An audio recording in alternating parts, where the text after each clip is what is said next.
உங்க அப்பா உங்களை கஷ்டப்பட்டு படிக்க வச்சது ஊர்ல விவசாயம் பாக்குறதுக்கு தானா?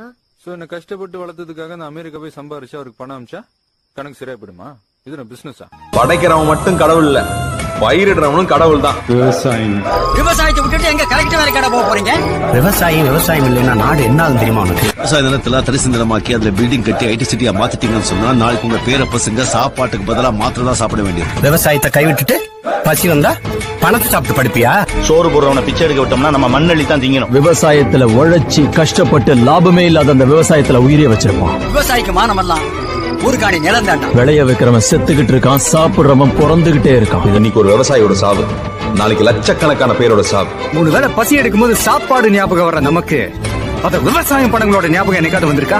பசி ஈஸியா தீந்துறதுனாலதான் நாமளும் அவங்கள பத்தி அதிகமா நினைக்கிறது இல்லையா? நமக்கு விவசாயின்னு காலரை தூக்கி விட்டு தெரியும். இதெல்லாம் நீங்க கை தட்டணுங்கிறதுக்காக சொல்லல, நாமெல்லாம் கையேந்திர கூடாதுங்கிறதுக்காக சொல்றேன்.